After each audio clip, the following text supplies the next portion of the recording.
রাত ৩টায় কেন ভিডিও করলাম যুক্তি জামাত কর্মীদের। তারা আমাকে যা তা বলে গালিগালাজ করলো, অথচ সেই জামাতের এমপি আতাউর রহমান বাচ্চুকে জামাত সতর্ক করলো। অপরাধ, সে তার মেয়ের নামে হতদরিদ্রের ফান্ড 2বার বাবার নাম বদলিয়ে লিখেছে।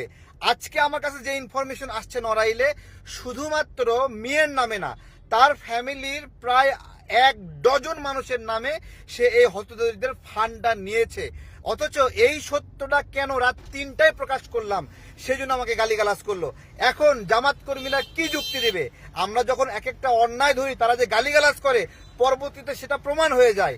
এই যে মেহেন্দিগঞ্জে, বরিশালে জামাত কর্মীকে পাওয়া গেল প্রবাসীর ঘরে আপত্তিকর অবস্থায়, যখন বললাম, তখন তারা বললো এটা ছাত্র দলের, এবং গুজব ছড়ানো শুরু করলো তাদের নয়। পরবর্তীতে যখন প্রমাণ হলো, তখন তাকে বহিষ্কার করতে বাধ্য হলো। এরপরে অজ্ঞান হওয়ার তো ঘটনা জানেন, বিধবাকে গর্ভবতী করেছে, পরবর্তীতে ধর্ষণ মামলা হয়েছে, তা সে পালায়ে বেড়াচ্ছিল, পরে আত্মগোপন করলো, অজ্ঞান হয়ে গেছে, আর জ্ঞান ফেরেই না। আমরা যখন বলছিলাম একটা কই থেকে কই ছবি এটা হাজির করে যুক্তিদার করালো, না এটা সঠিক না। তো জামাতের ক্ষেত্রে সঠিক না, অন্যের বেলায় সঠিক, এটাই হলো তাদের সামগ্রিক অবস্থা। তো রাত ৩টায় কেন ভিডিও করেছিলাম বোঝেন না? সেই ভিডিওর পরে বাংলাদেশের গোটা 20 গণমাধ্যমে সবকিছু পাবলিশ হয়েছে। সুতরাং ভিডিও কখন প্রকাশ করলাম তা গুরুত্বপূর্ণ না।